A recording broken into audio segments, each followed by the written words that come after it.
এখানে একটা watch tower আছে, আমি যেটা দেখতে পাচ্ছি ওয়াচ টাওয়ারে যাবো। সময় এখন সকাল 5:30 আর আমি রাধিকাপুর এক্সপ্রেস ধরে এখন এসে দাঁড়িয়ে আছি রায়গঞ্জ স্টেশনে। ট্রেন থেকে নেমেছিলাম আমরা 2 নম্বর প্ল্যাটফর্মে, আর 2 নম্বর প্ল্যাটফর্ম হচ্ছে এই দেখো এই দিকটায়। আর এই প্ল্যাটফর্ম ওখানে গেট আছে, গেট দিয়ে বেরিয়ে গিয়েছি। এটা হচ্ছে পার্কিংয়ের জায়গা। রায়গঞ্জ স্টেশন থেকে মাত্র 2 মিনিট পথ পায়ে হেঁটে চলে এসেছি আমরা এখন রায়গঞ্জ বাস স্ট্যান্ডের কাছে।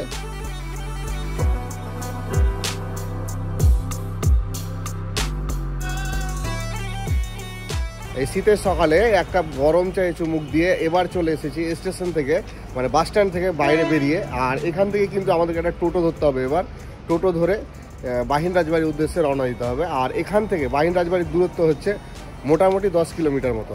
এর ব্যাপার হচ্ছে যে টোটো অত দূর যায় কি না এখান থেকে, সেটাই দেখার। এখন এখানে দাঁড়িয়ে আছি, সকাল সকাল কিন্তু টোটো সেরকম অ্যাভেলেবেল নেই, দেখি কতক্ষণ সময় লাগে।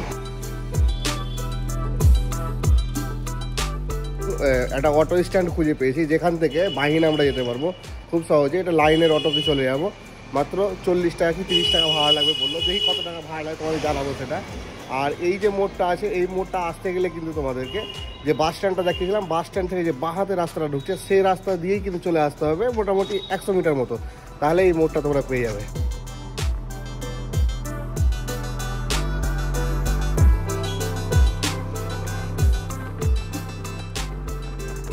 10 কিলোমিটার রাস্তা 30 টাকার ভাড়ার বিনিময়ে মাত্র 20 মিনিট সময়ে এবার চলে এসেছি বাহিন রাজবাড়ির কাছে। এই দেখো, আর এই বাহিন রাজবাড়ি আর অটো স্ট্যান্ড যেটা একদম পাশাপাশি, একদম পায়ে হেঁটেই তোমরা চলে আসতে পারবে। এই যে গেটটা দেখছো, এখান দিয়ে ঢুকলাম। আর ঢুকে এই জায়গাটা কিন্তু বিশাল একটা ফিল্ড আছে, আর তার ঠিক ওই পাশে ওই যে ভবনটি দেখছো, এটাই কিন্তু বাহিন রাজবাড়ি। এই যে এল মতো করা আছে না, এই দিকটা হচ্ছে মানে দেখার মতো আর কি, ওদিকে ঢোকা যাবে। আর এই দিকটা কিন্তু পুলিশ ক্যাম্প আছে, ওইদিকে যাওয়া যাবে না। এই যে টিন দিয়ে ঘেরা আছে, এর পাশ দিয়ে এই যে জায়গাটা আছে, এখানে আমাদের ভেতরে ঢুকতে হবে। ওই দিকটা তো পুলিশ ইউজ করে বললামই তোমাদের। চলো এখান দিয়ে যাই ভেতরে।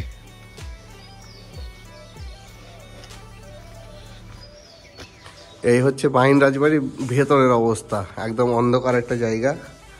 আর এই হচ্ছে ঘরগুলো দেখো, আর এটা হচ্ছে বারান্দা। আর এই রাজবাড়িতে দাঁড়িয়ে কিন্তু এখান থেকে এইদিকে একটা নদী আছে, বেশ কুয়াশাচ্ছন্ন একটা পরিবেশ।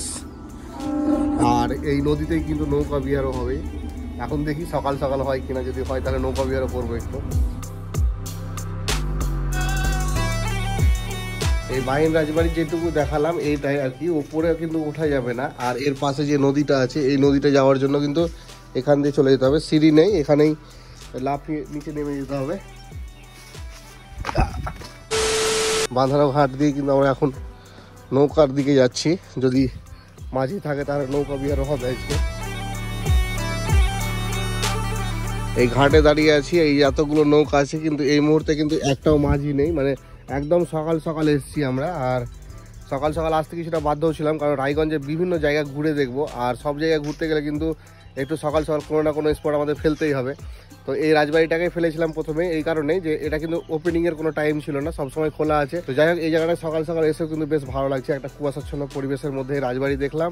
আর সবথেকে ভালো হচ্ছে এই যে নৌকা বিহারটা যদি আমরা করতে পারতাম তাহলে কিন্তু আরও মানে ভালো স্যাটিসফ্যাকশন পেতাম। চলো এবার এখান থেকে আমরা বেরিয়ে যাব, বেরিয়ে পরবর্তী দেখি আর কোন জায়গা তোমাদেরকে দেখানো যায়।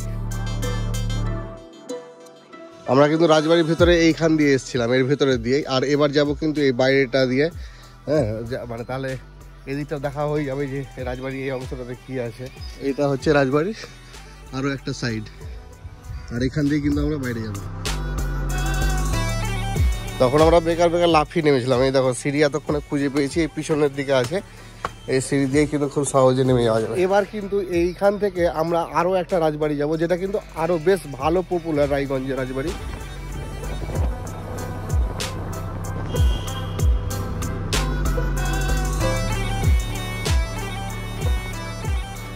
যেখান থেকে দিন শুরু করেছিলাম, মানে রায়গঞ্জ বাস স্ট্যান্ড থেকে, আবারও কিন্তু এই রায়গঞ্জ বাস স্ট্যান্ডে চলে এসেছি। আর এবার এখান থেকে আমরা যাবো দুর্গাপুর। আর দুর্গাপুর যাওয়ার জন্য এই দেখো এই টেকারগুলো আছে, এই টেকারেই করেই কিন্তু আমাদেরকে যেতে হবে।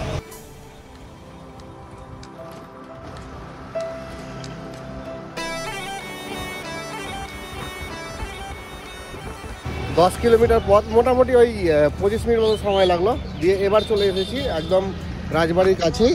আর এই হচ্ছে এটা মোড়, এটাই হচ্ছে দুর্গাপুর মোড় আর কি। আর এই দেখো এখানে বোর্ড লাগানো আছে, এই বোর্ড দিয়ে এই পাশে রাস্তা দিয়ে যেতে হবে আমাদেরকে, তাহলে কিন্তু দুর্গাপুর রাজবাড়িটা দেখতে পারবো। ঠিক এনএইচের পাশে, এই দেখো এনএইচ, আর এই পাশ দিয়ে দেখো গেট, এখানে এই গেট দিয়ে ঢুকতে হবে আমাদেরকে।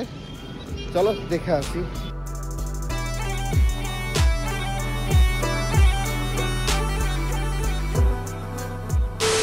এতটা পথ জার্নি করে এসে বেকারই হলো, মানে ভেতরে ঢুকতে দিল না, বাইরে থেকে দেখে চলে এলাম। আর ব্যাপার হচ্ছে এটা সরস্বতী পুজোর দিন খোলা ছিল, আবারও সেই সামনে দুর্গা পূজা আসে তখন খুলবে, মানে সবসময় এখানে অ্যালাউ করে না কাউকে। আর এটা হচ্ছে একটা অফিস, মানে এসডিপিও অফিস। আর দেখলাম যে বাইরে বোর্ড ফোর্ড লাগানো আছে, যাই চলো এখানে ঢুকতে বেরোনোর কি আছে। এরপরে কিন্তু রায়গঞ্জে আরও বেশ কিছু ইন্টারেস্টিং জায়গাগুলো আছে, সেইগুলো আমরা দেখবো।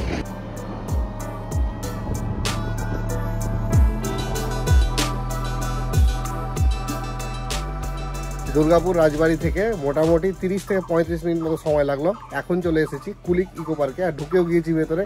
আর এখানে এন্ট্রি ফি লাগলো মাত্র 30 টাকা। আর এই হচ্ছে পার্কে ঢোকার রাস্তা, এখান থেকে ঢুকে গেলাম। একদম চারি সাইডে জলধার, আর মাঝখানে একটা ছোট্ট দ্বীপ। আর এই দ্বীপে এখন বেশ কিছুক্ষণ সময় কাটাবো আমরা। আর এই হচ্ছে কুলিক ইকো পার্ক।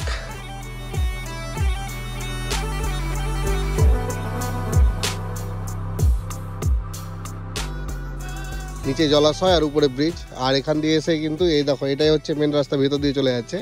এদিকে কিন্তু আরও রাস্তা আছে, এদিকে যাচ্ছে, এইদিকে যাচ্ছে, চারিদিকে রাস্তা চলে যাচ্ছে। কিন্তু আমরা প্রথমে এদিকটা দেখে নিই, চলো।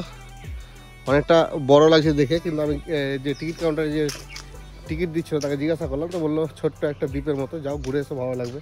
চলো দেখি কেমন লাগে। আর এই হচ্ছে বাচ্চাদের খেলার জায়গা, অনেকটা বড় আছে জায়গাটা। এই কুলিক ইকো পার্ক একদম কিন্তু কুলিক যে ফরেস্টটা আছে তার পাশেই আছে।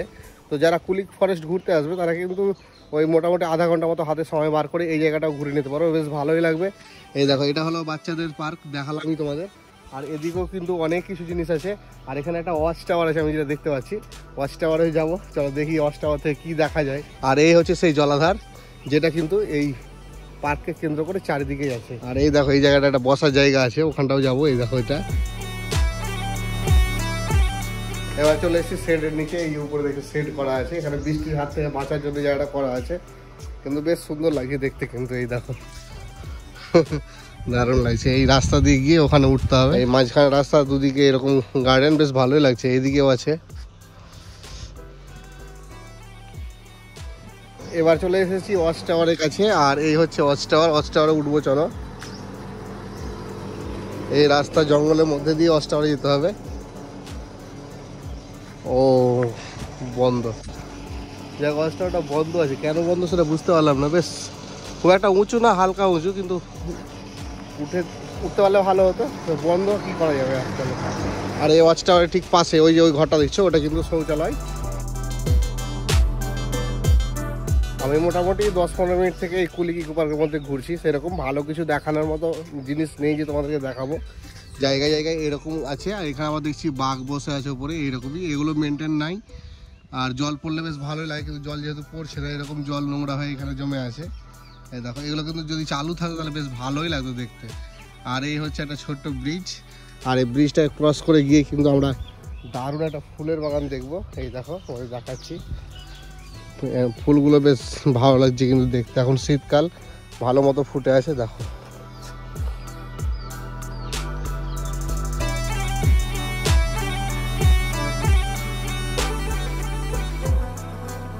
এই যে জায়গাটা আছে এটা পুরোটাই কিন্তু মানে ফুলেরই বাগান, অনেক ফুলের গাছ আছে। আর সবথেকে বেশি ফুল কিন্তু এই জায়গাটায় ফুটে আছে, এই দেখো। এটাই বেশ ভালো লাগছে। এই ফুল ছাড়া আর সেরকম কিছু আমি দেখতে পেলাম না। আর ওইখানে একটা বসার জায়গা আছে, চলো ওই জায়গাটা দেখি। আর পার্ক মোটামুটি ঘুরে আমরা শেষ করে দিয়েছি, আর কিন্তু কিছু নেই, ছোট্ট একটা দ্বীপের মতো জায়গা। হ্যাঁ, 10-15 মিনিট ঘুরলেই ব্যাস শেষ। এই জায়গার সবথেকে ভালো যে জিনিসটা আমি মানে লক্ষ্য করলাম এতক্ষণে, সেটা হচ্ছে কি, এরকম দেখো এই যে বসার জায়গাগুলো আছে না, এই জায়গায় বসে তোমরা খুব মানে ভালো মতো পাখির যে আওয়াজটা সেটা কিন্তু ফিল করতে পারবে। কেননা পাশেই কিন্তু আছে কুলিক বার্ড স্যাঞ্চুরি। আর সেখানেও আমরা যাব। আর বেশ ভালো লাগছে এই জায়গাটাতে, পাখির গর্জন শোনা যাচ্ছে, অনেক পাখিও আছে এখানে। আর এই যে জলাশয়টা দেখছি, জলাশয়ের ওপাশেই কিন্তু আছে কুলিক ওয়াইল্ড লাইফ স্যাংচুরি, ওটাও যাবো আমরা।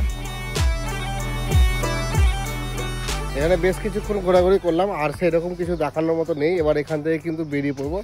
আর এখান থেকে বেরিয়ে কিন্তু আরও একটা দারুণ ইন্টারেস্টিং জায়গা আছে, সেই জায়গাটা আমরা যাবো, সেটা হচ্ছে কুলিক ফরেস্ট।